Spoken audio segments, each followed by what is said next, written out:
Le jour de ma cérémonie de promotion, mon siège était vide, mes parents étaient partis en croisière avec ma sœur à la place. Je n'ai pas réagi. Quand j'ai quitté la scène, le président directeur général m'a serré la main et m'a remis des documents qui ont changé tout mon avenir. À minuit, mon téléphone affichait 74 appels manqués, et un message de ma mère, « Il faut qu'on parle ».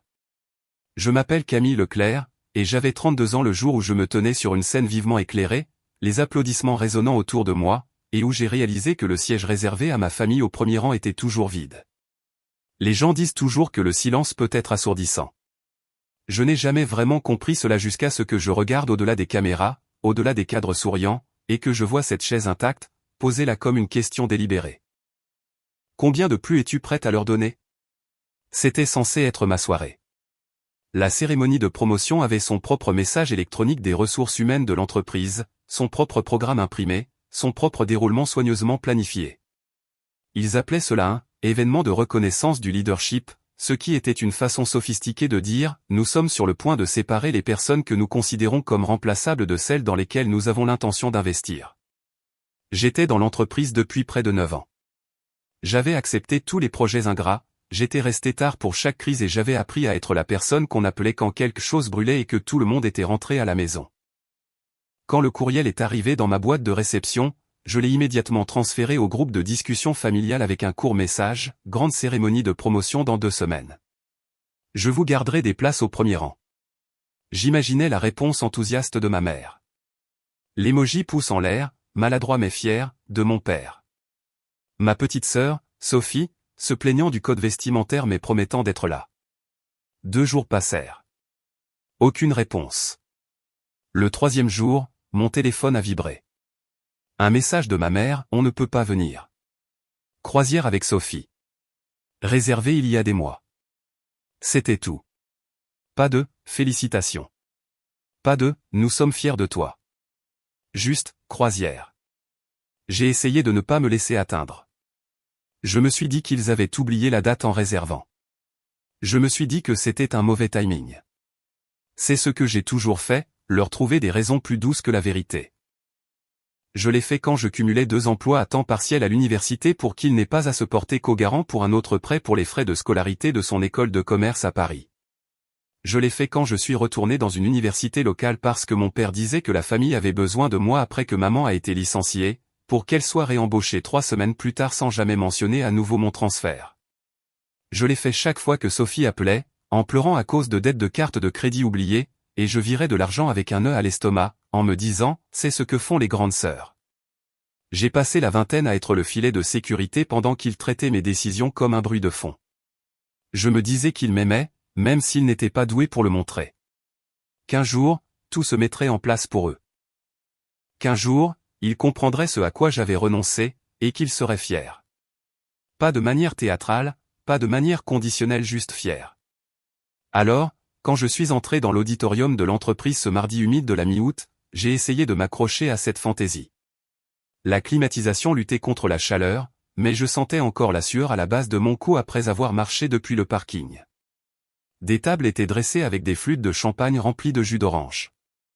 Des programmes étaient disposés en piles bien nettes, de petits carnets de marque avec des lettres dorées à chaque siège. Mes collègues arrivaient avec leurs conjoints, leurs enfants, leurs parents, et même un voisin ou deux. Les gens se regroupaient devant la toile de fond de la scène, prenant des photos dans leurs plus belles tenues, riant, s'étreignant. Je me tenais à l'écart, mon programme à la main, et j'observais. Il y avait un petit panneau imprimé, réservé, sur le siège du premier rang avec mon nom, ainsi que 3 chaises supplémentaires réservées pour la famille. Leur absence n'était pas un accident. C'était un choix. Et je le sentais comme un bleu chaque fois que le père de quelqu'un d'autre lui tapait sur l'épaule ou que l'enfant de quelqu'un courait dans l'allée en criant « Maman, tu l'as fait ». Je ne ressentais pas de colère. Pas encore. La colère exige une sorte d'espoir que cette fois-ci sera différente. Ce que je ressentais était un engourdissement, comme si j'avais déjà su qu'il ne viendrait pas, et que j'attendais simplement que la réalité me rattrape. Quand ils ont finalement appelé mon nom, j'ai monté les marches avec des talons qui semblaient soudain trop bruyants sur le bois. J'ai serré la main d'une rangée de chefs de département, souriant pour les caméras. Puis le plus haut dirigeant de l'entreprise s'est avancé. Il est d'habitude très professionnel, jamais du genre à s'attarder. Mais cette fois, il a gardé ma main un instant de plus et m'a jeté un regard qui ne semblait pas faire partie du script habituel de l'entreprise. « Félicitations », dit-il doucement, et il glissa une fine enveloppe dans mon autre main. Je supposais que c'était la lettre de promotion officielle. J'avais déjà signé un accord initial, et les ressources humaines m'avaient dit qu'ils passeraient en revue la version finale en personne. J'ai attendu d'être descendu de la scène, loin des flashs des caméras, avant de glisser un doigt sous le rabat. À l'intérieur se trouvaient 2 documents. Le premier était une confirmation de ma promotion au poste de directrice principale de programme titre, responsabilité, tout ce dont j'avais déjà discuté. Le second me coupa le souffle, un contrat révisé avec un salaire de base qui me faisait enfin passer dans la catégorie des salaires annuels à 6 chiffres. Des options sur action. Une prime de performance trimestrielle qui pourrait couvrir l'hypothèque de mes parents en un seul versement. En bas, avec une encre qui n'était pas le bleu standard de l'entreprise, se trouvait une note manuscrite, « Votre leadership mérite plus que le simple titre. Bâtissons quelque chose de grand. » Je n'ai pas pleuré. Je n'ai même pas souri. J'ai plié les papiers, les ai glissés dans la poche intérieure de ma veste, et je suis retourné à mon siège vide. Les gens me tapaient sur l'épaule, me demandaient ce que je ressentais. Je continuais à dire « bien ». C'est une bonne sensation, car toute autre chose aurait brisé la mince couche de glace que j'avais construite sur tout le reste. Ce soir-là, j'ai commandé de la nourriture thaïlandaise, ouvert une bière et me suis assise sur mon canapé dans la lueur de la télévision. Une quelconque rediffusion de fin de soirée passait en arrière-plan, une piste de rire inondant la pièce comme un bruit parasite. Mon téléphone était posé face contre table sur la table basse. Je n'y ai pas touché avant près de minuit. Quand je l'ai finalement pris, l'écran s'est allumé comme s'il faisait une crise de panique. 74 appels manqués. L'icône de ma messagerie vocale semblait implorer pitié. En haut de la liste, un texto de ma mère, horodaté 23h02, « Il faut qu'on parle ». Autrefois, ce message m'aurait mis en mode de crise instantanée. J'aurais rappelé, essoufflé, en m'excusant d'avoir manqué ces appels, en demandant si tout le monde allait bien. Cette fois, j'ai simplement fixé les mots, « Il faut qu'on parle ». À propos de quoi, exactement? De la façon dont ils ont choisi une croisière plutôt que ma cérémonie? De la façon dont ils ont manqué le moment où je suis enfin entré dans quelque chose qui était à moi, quelque chose que je n'avais sacrifié pour personne d'autre? J'ai reposé le téléphone sans écouter un seul message vocal. Pour la première fois de ma vie, je ne me sentais aucune obligation de leur répondre. Je ne le savais pas encore, mais ce petit acte ne pas rappeler, ne pas courir après fut la première fissure dans les fondations de toute notre relation. Et une fois que ça a commencé, il n'y avait pas de retour en arrière possible. Le lendemain matin, mon téléphone a commencé à vibrer à 7 heures pile, comme si quelqu'un avait mis une alarme pour me ramener dans le vieux scénario. Ma mère, mon père, Sophie passant en boucle l'un après l'autre. Quand un appel tombait sur la messagerie vocale, un autre arrivait. À 9 heures, la liste des appels manqués était si longue que je devais faire défiler. À l'heure du déjeuner, ma boîte de réception de courriel s'est jointe au cœur. Les objets s'empilaient comme des avertissements, « Appelle-nous immédiatement ». Ce n'est pas drôle.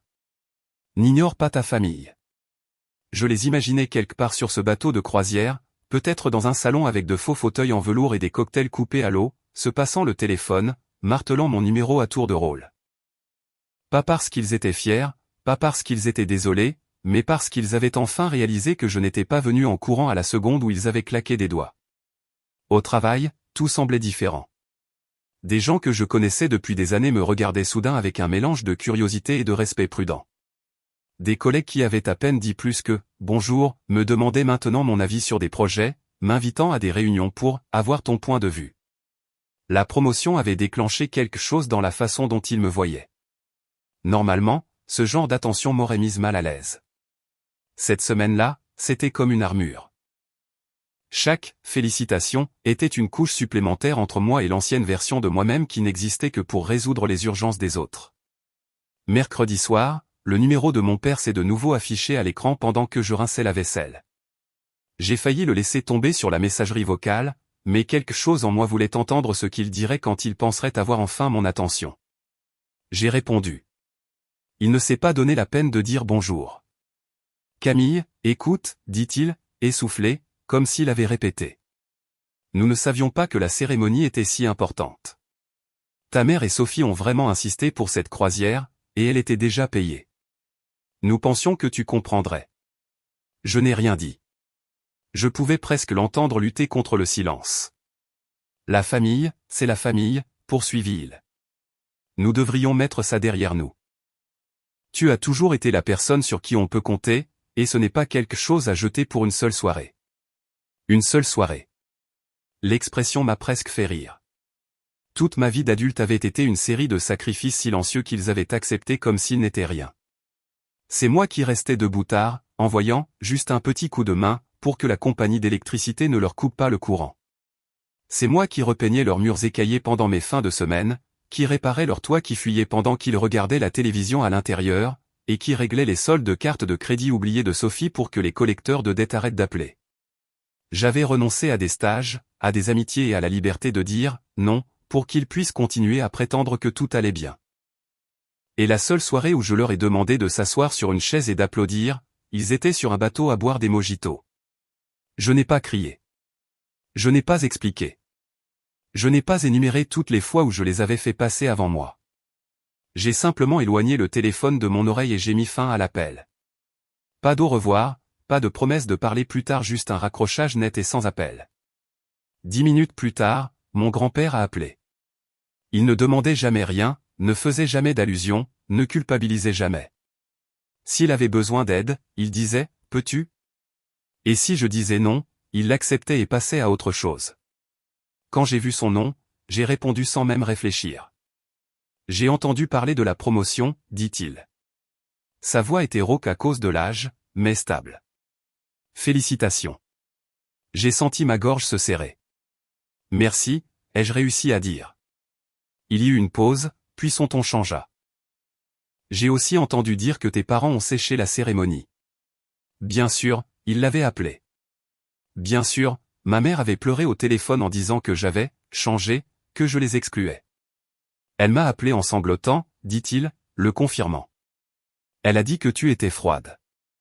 Que tu ne répondais pas au téléphone, ni aux messages. Que tu n'étais plus la même fille qui les aidait toujours. Je me suis affalé sur une chaise. Qu'en penses-tu, ai-je demandé.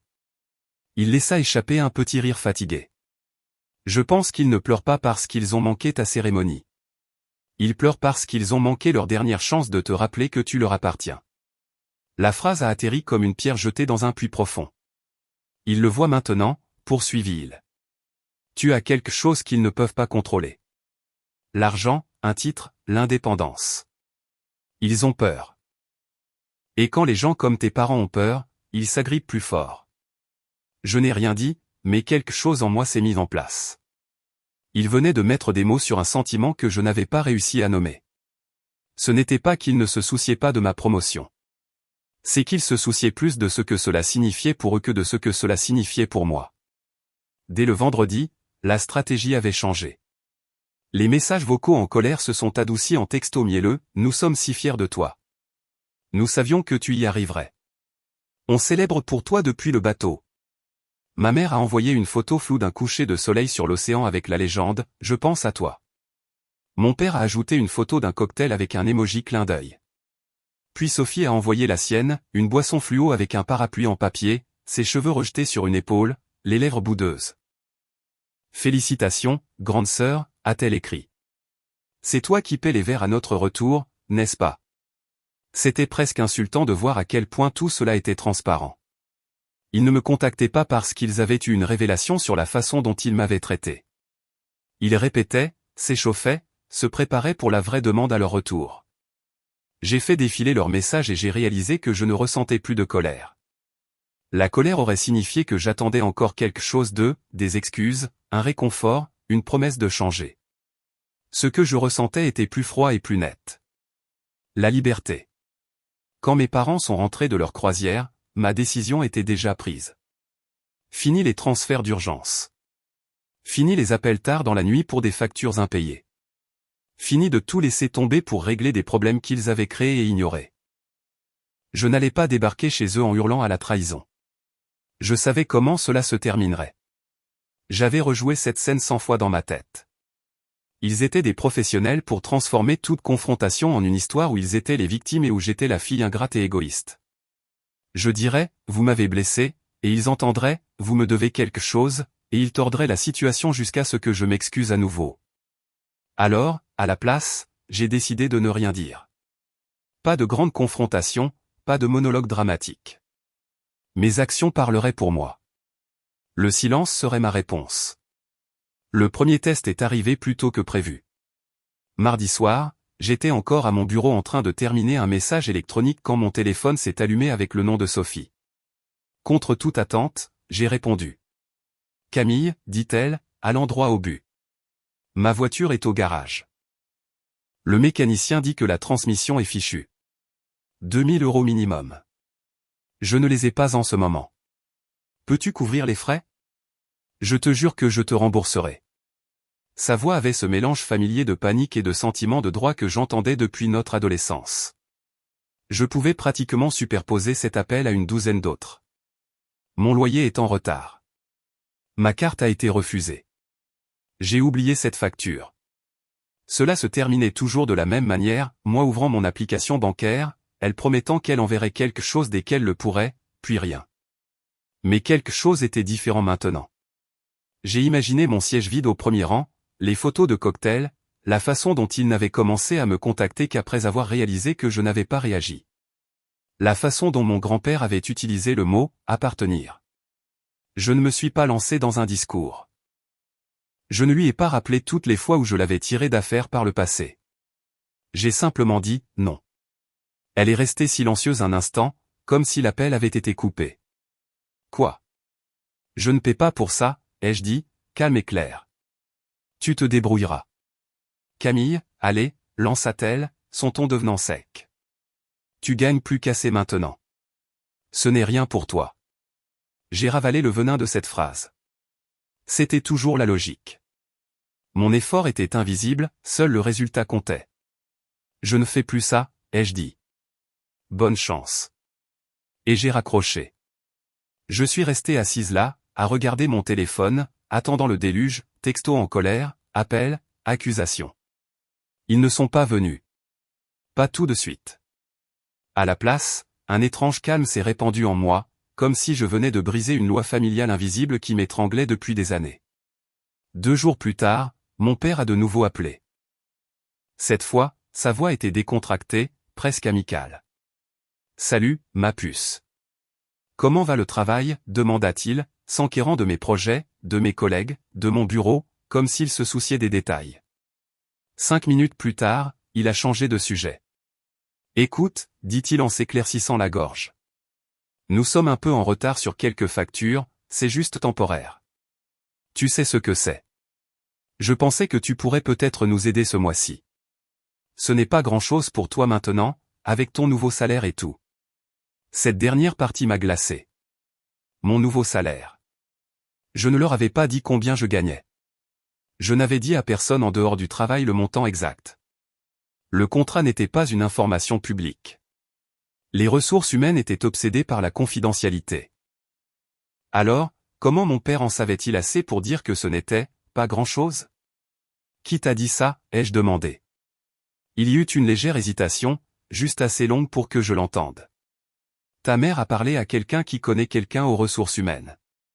Les nouvelles vont vite, dit-il. Nous sommes une famille, Camille. Nous n'avons pas besoin de secrets entre nous. Ma peau s'est hérissée. Quelque chose clochait. Les ressources humaines ne bavardaient pas sur les salaires. Les gens ne connaissaient pas simplement quelqu'un qui pouvait accéder à ce genre de données. Et la façon dont il a dit « nous n'avons pas besoin de secrets entre nous » ressemblait moins à une assurance qu'à un avertissement. J'ai mis fin à l'appel avec une excuse quelconque, mais le malaise est resté avec moi longtemps après avoir raccroché. Je ne pouvais m'empêcher de rejouer ses paroles, la certitude dans sa voix quand il parlait de mon argent comme s'il nous appartenait déjà à tous. Pendant des années, j'avais cru que le pire que ma famille pouvait faire était de m'ignorer quand j'avais besoin d'eux ou de me saigner à blanc quand ils n'en avaient pas besoin. Pour la première fois, il m'est venu à l'esprit qu'ils pourraient être prêts à aller plus loin que ça. Et je n'avais aucune idée de jusqu'où ils étaient déjà allés. J'ai essayé de chasser cette idée, de me dire que j'interprétais trop les choses, que peut-être mon père avait deviné, ou que ma mère avait exagéré quelque chose qu'elle avait entendu, mais le doute s'est logé comme une écharpe sous ma peau. Je n'arrêtais pas de rejouer son ton confiant, plein de droit, comme si mon salaire était une propriété familiale qu'il se contentait de me rappeler. Ce soir-là, j'étais assise à ma table de cuisine avec un plat à emporter à moitié mangé devant moi. Je ne le goûtais même pas. Je me contentais de pousser la nourriture, regardant le reflet de la lumière du plafond ondulé sur la surface brillante. Mon téléphone était posé à côté de mon coude. Il criait l'obscurité. Pour la première fois, il ne ressemblait pas à un appareil de communication. Il ressemblait à une brèche. Vers 22 heures, mon ordinateur portable a sonné. Nouveau courriel. J'ai failli l'ignorer.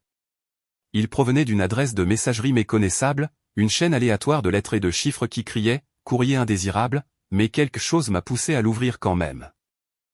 Peut-être l'intuition, peut-être la paranoïa. L'objet m'a glacé, il prépare quelque chose. Le message était court. Pas de salutation, pas de nom, pas de demande, vos parents ont fouillé dans vos finances. Demandez-vous pourquoi. C'était tout. Pas de lien, pas de pièce jointe, rien qui criait « hameçonnage », rien qui demandait de l'argent ou me menaçait, juste un avertissement. Je me suis lentement rassise. Mon cœur battait dans ma poitrine, lourd et fort. Si c'était une arnaque, ils auraient voulu quelque chose de moi. Mais ce message électronique ne voulait rien, sauf que je sache quelque chose que je n'étais pas censé savoir. J'ai fermé l'ordinateur portable. J'ai éteint la lumière de la cuisine. Je suis restée assise dans le noir, sentant les murs se rapprocher. Mes parents ont-ils vraiment appelé les ressources humaines? Ont-ils vraiment insisté pour obtenir des détails sur mon salaire, sur les primes, sur les options sur actions? Et si oui, que comptaient-ils faire exactement de ces informations? Les 2 jours suivants passèrent dans un flou. Je fixais des feuilles de calcul, des courriels, des listes de tâches, et mes yeux survolaient les mots sans rien enregistrer. Mes collègues me parlaient, et je hochais la tête au bon moment pendant que mon esprit rejouait l'avertissement encore et encore. Demandez-vous pourquoi. Vendredi soir, alors que je rangeais mes affaires, j'ai entendu mon nom. Je me suis retourné et j'ai vu Marc, le comptable principal. C'était un de ces professionnels discrets qui ne traînaient jamais dans les couloirs, ne bavardait pas et ne se mêlait des affaires de personne, le genre d'homme qui faisait bien son travail et partait à l'heure. Mais ce soir-là, il n'est pas parti. Il s'est approché de moi à la place. « Vous avez eu mon message ?» demanda-t-il doucement. Pendant une seconde, je n'ai pas compris. Mon cerveau a brassé les possibilités jusqu'à atterrir sur le message électronique. J'ai cligné des yeux. « C'était vous ?» Il a hoché la tête, ses yeux balayant le couloir pour s'assurer que personne d'autre n'écoutait. Le service de la paix a signalé l'appel téléphonique. Votre mère a appelé la semaine dernière, a dit qu'elle vous aidait avec vos impôts et qu'elle avait besoin des détails de vos revenus. Elle a insisté pour les primes, les calendriers d'acquisition des actions, les échelons de rémunération. Les ressources humaines ont refusé, et elle a insisté davantage. Ma peau s'est hérissée. Marc a continué, les ressources humaines ont transmis le rapport à mon équipe. J'ai reconnu votre nom. Je ne pensais pas que vous voudriez que ce soit enterré. Pourquoi me le dire anonymement? Ai-je demandé. Il a esquissé un petit sourire sans joie. Parce que si ça venait de moi directement, je serais entraîné dans une histoire de famille. Et j'ai vu comment ça se passe. Il a fait une pause. Écoutez. Je travaille ici depuis assez longtemps pour voir des schémas. Quand quelqu'un dans la famille obtient de l'argent, du vrai argent, tous les autres commencent à tourner autour. Et ils n'arrêtent pas. Pas tant qu'il n'y a plus rien à prendre. Un frisson me parcourut. Pas de la peur de la reconnaissance. Les gens ne changent pas juste parce que vous gagnez quelque chose. Au contraire, ils changent encore plus. Ils se transforment en la version la plus vraie d'eux-mêmes. Soyez prudente, dit-il doucement, puis il se redressa, fit un signe de tête polie et s'éloigna. Je suis resté là dans le couloir sombre, tenant mon sac, mon cœur battant dans ma gorge. Tout en moi s'est réorganisé en un seul instant, comme les pièces d'un puzzle qui s'emboîtent. Ce n'était pas de la paranoïa. Ce n'était pas de l'imagination. Ce n'était pas moi qui étais dramatique. Mes parents ne pensaient pas seulement à mon argent. Ils élaboraient une stratégie. En rentrant chez moi, ma prise sur le volant était si forte que mes jointures blanchissaient. Tout le trajet m'a semblé se dérouler dans le brouillard, les phares creusant des tunnels dans l'obscurité. Quand je suis finalement entré dans ma maison, je n'ai même pas enlevé mes chaussures. Je me suis juste appuyé contre la porte, le souffle coupé. Je pensais que le pire qu'il pouvait faire était de profiter de moi émotionnellement ou financièrement. Mais maintenant, je commençais à voir la situation dans son ensemble. Il voulait un morceau, une part, une revendication, une coupe. Et s'ils enfreignaient déjà la confidentialité de l'entreprise, que seraient-ils prêts à faire d'autre? Je n'ai pas eu à attendre longtemps pour le savoir. Samedi matin, je préparais du café quand quelqu'un a frappé. Fort, sec, urgent. J'ai ouvert la porte pour trouver mes parents sur mon porche. Ils ne s'étaient jamais présentés à l'improviste auparavant, pas une seule fois. Ma mère est passée devant moi pour entrer dans la maison avant que je puisse dire un mot, une fausse chaleur plaquée sur son visage. Mon père a suivi, les mains dans les poches, l'expression tendue. Nous avons réfléchi, a commencé ma mère d'un ton enjoué, celui qu'elle utilisait quand elle voulait quelque chose. Ton père et moi avons décidé que nous voulions démarrer une petite entreprise. Peut-être un café ou un bien locatif, quelque chose de stable, quelque chose pour la famille. Mon estomac s'est noué. Et puisque tu es enfin dans une bonne situation financière, a-t-elle poursuivi, nous pensions que tu voudrais être partenaire. Mon père a hoché la tête comme si tout cela était parfaitement raisonnable. C'est gagnant-gagnant, a-t-il dit. Tu en profiterais autant que nous. Et il est temps que tu donnes en retour. Nous t'avons toujours soutenu. Cette dernière phrase a failli me couper le souffle. Soutenu. Il l'a dit comme si le mot signifiait quelque chose. Comme si les années à prendre, à exiger et à attendre avaient été des cadeaux qui m'avaient été accordés. Je les ai fixés. Je n'ai pas bougé. Ma mère continuait de parler, insistant sur son argument, sa voix s'accélérant comme si elle pouvait me convaincre par la parole. Mon père s'est penché, utilisant les mêmes tactiques de pression qu'il avait toujours utilisées, présentant tout en termes d'obligation et de culpabilité. Tu nous dois bien ça, dit-il finalement, la voix basse, révélant la vérité derrière les sourires. Et quelque chose en moi a craqué. Pas bruyamment, pas de façon dramatique, silencieusement, intérieurement, proprement. J'ai une fin de semaine chargée, ai-je dit en reculant vers la porte. Vous devez partir. Le visage de ma mère a vacillé, choc, puis colère, puis incrédulité. Camille, ne sois pas comme ça. J'ai ouvert la porte plus grand. Vous devez partir. Ils ont hésité, réalisant que les anciennes dynamiques ne fonctionnaient pas. Puis mon père a marmonné dans sa barbe que j'étais ingrate. Ma mère a frappé une fois de plus doucement, désespérée. Mais je n'ai pas rouvert la porte. Quand leurs pas se sont finalement estompés sur l'allée, je suis resté dans le silence de mon salon, mon cœur battant si fort que ça faisait mal. Ils ne demandaient pas seulement de l'argent. Ils complotaient autour. Ils voulaient un accès, de l'influence, du contrôle. Et si c'était leur premier coup, je devais commencer à me poser une question plus difficile, s'ils étaient prêts à manipuler les ressources humaines et à suivre mes revenus, que seraient-ils prêts à faire d'autre? Après cette embuscade sur le pas de ma porte, quelque chose en moi s'est durci. Pendant des années, j'avais amorti chaque chute de mes parents, lissé les erreurs de Sophie, en me disant que prendre soin d'eux était ce que faisait une bonne fille. Mais debout là, dans ma propre maison, avec leur sentiment de droit qui résonnait encore sur les murs, j'ai réalisé quelque chose de tranchant et d'indéniable. Ils ne demandaient plus de l'aide. Ils planifiaient autour de ma vie comme si elle leur appartenait. Et je ne pouvais pas laisser cela continuer. Alors, je ne les ai pas confrontés. Je n'ai pas envoyé de longues explications ni exigé d'excuses.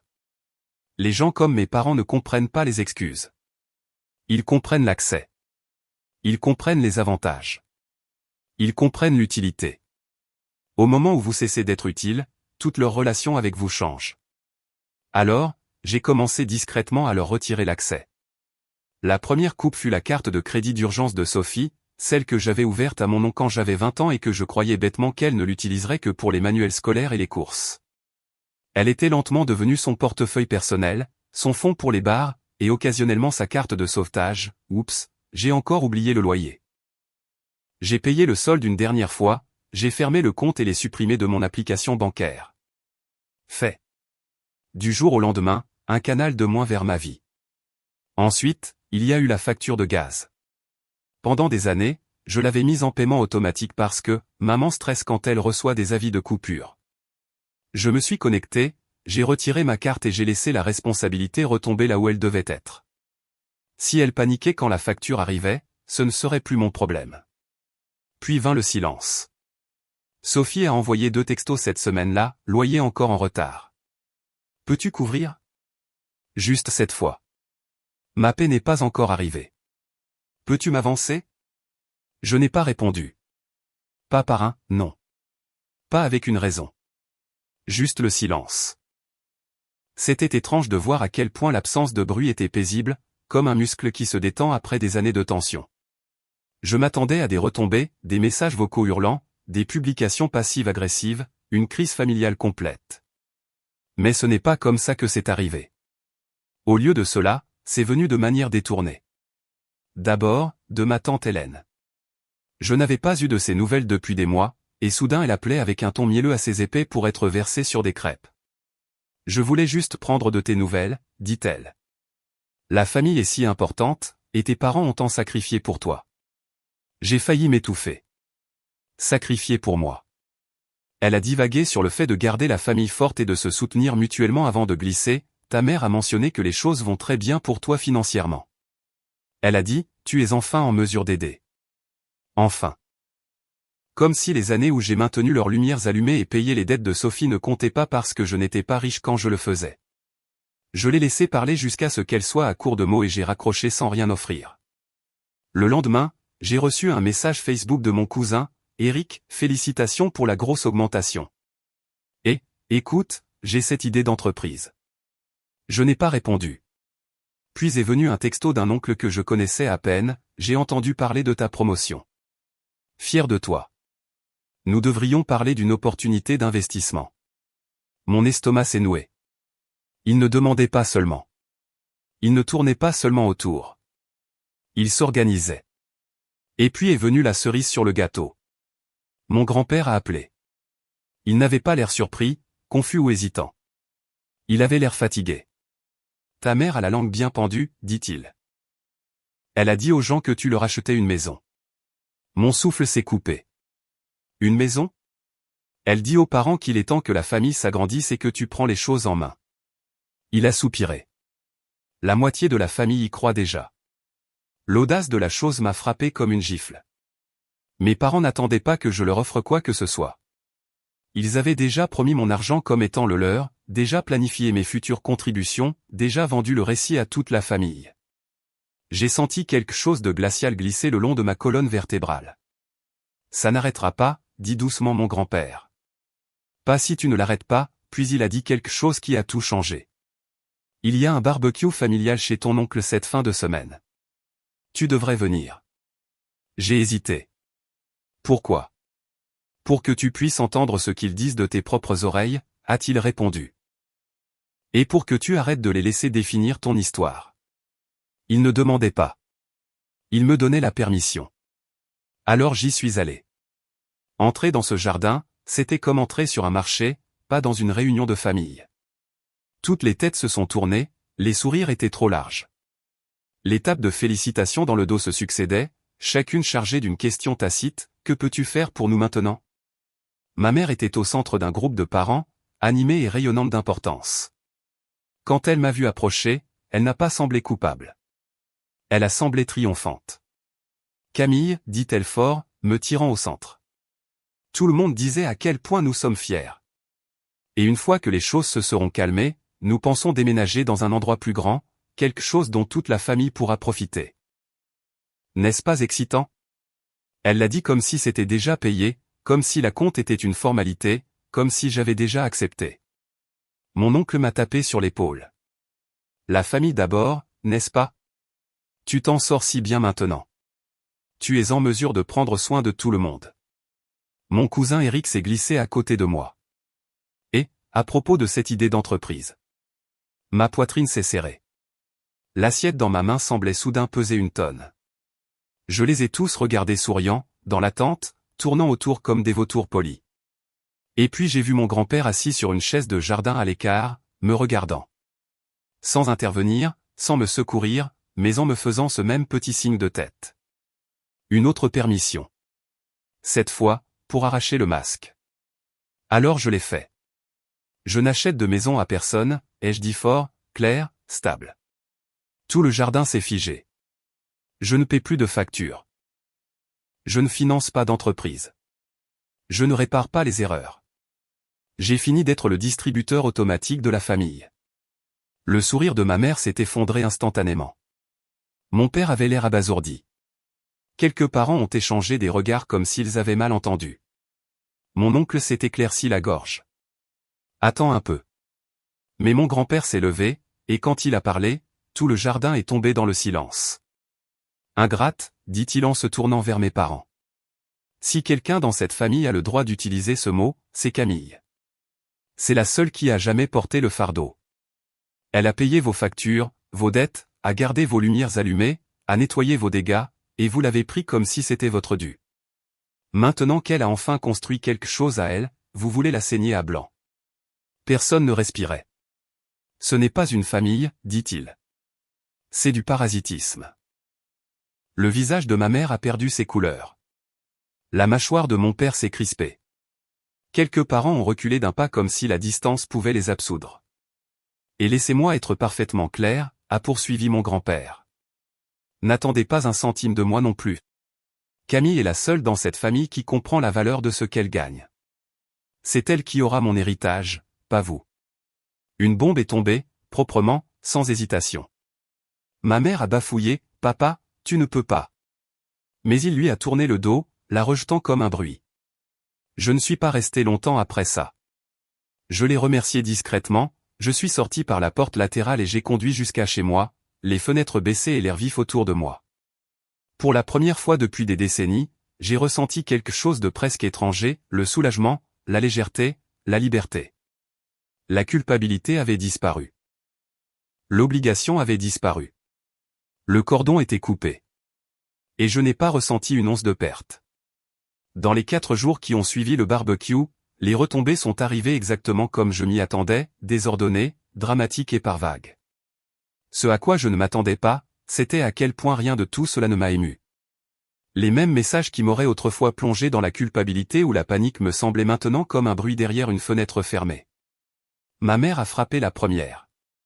Ces textos sont arrivés à 1h, 3h, 5h du matin, comme si elle ne pouvait pas décider si elle était furieuse ou si elle avait le cœur brisé. Le ton oscillait sauvagement entre des supplications pleines de culpabilité et des accusations acerbes. « Comment as-tu pu nous embarrasser comme ça ? Nous avons été pris de court. Tu as humilié tes parents. 5 minutes plus tard, nous sommes fiers de toi. Cette famille a besoin de guérir. Allons simplement de l'avant. » Comme une roulette émotionnelle. Mon père n'a appelé qu'une seule fois. Il n'a pas mentionné le barbecue. N'a pas mentionné les cris.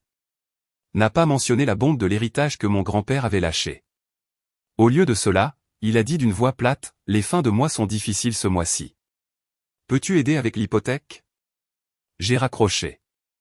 Sophie a finalement fait son apparition avec une série de notes vocales, chacune plus délirante que la précédente. Elle a commencé avec le sentiment de droit, est passé à la victimisation, puis a atterri carrément dans la rage. Tu es égoïste. Tu abandonnes ta propre famille. Tu te crois meilleur que nous parce que tu as de l'argent. Mais la partie qui a vraiment révélé ses véritables intentions était la dernière ligne, et j'ai toujours besoin d'aide avec ma voiture. Je ne peux pas aller travailler tant que tu n'auras pas envoyé l'argent, Camille. Je n'ai même pas gaspillé d'énergie à répondre.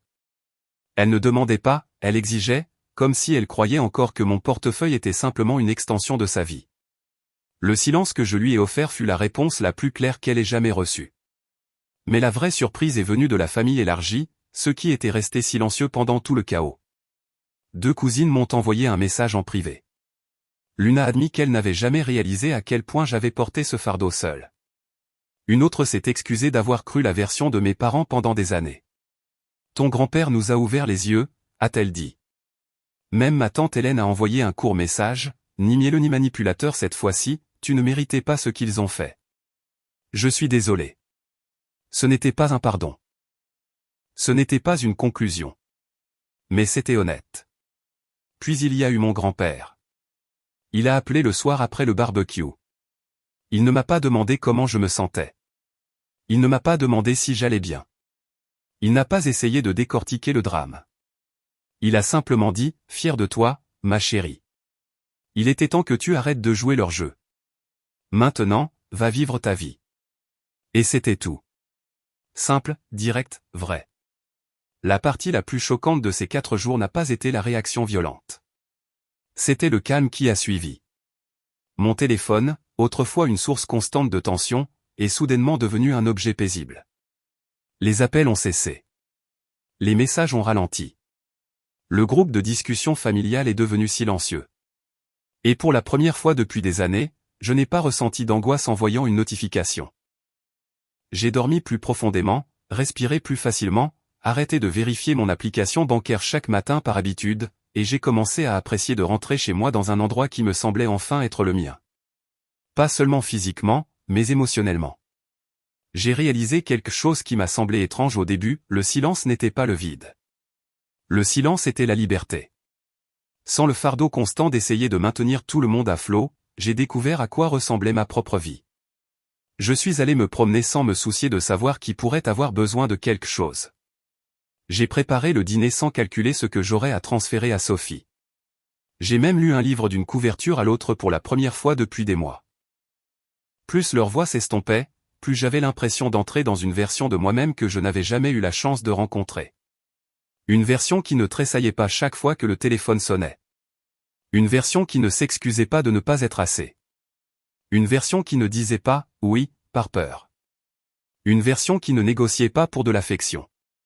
Une version qui n'était pas définie par ce qu'elle pouvait fournir. Une version qui comprenait enfin qu'elle méritait plus que d'être le filet de sécurité de la famille. Une semaine plus tard, j'étais assise sur mon canapé avec un plat à emporter, le doux bourdonnement de la télévision en arrière-plan, et un calme que je ne me souvenais pas avoir ressenti auparavant. Mon téléphone a vibré une seule notification. Pendant une fraction de seconde, mes vieux instincts se sont tendus. Puis j'ai regardé l'écran. Ce n'était pas ma mère, ni mon père, ni Sophie, ni personne demandant de l'argent. C'était mon grand-père. Je prends juste des nouvelles. J'espère que ta semaine a été paisible. J'ai souri, un vrai sourire, et j'ai répondu, elle l'a été. Et c'était vrai. Le calme n'était pas solitaire. Il n'était pas froid. Il n'était pas vide. Il était à moi. Entièrement.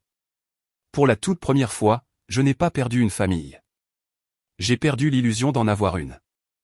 Et à sa place, j'ai gagné quelque chose de mieux, ma vie retrouvée. Mes limites intactes. Mon avenir n'était plus hypothéqué à des personnes qui n'avaient jamais eu l'intention de me rembourser. Je n'avais pas besoin d'une réconciliation dramatique ou de retrouvailles en larmes. Je n'avais pas besoin qu'ils comprennent ce qu'ils avaient fait. Je n'avais pas besoin qu'ils voient ma valeur.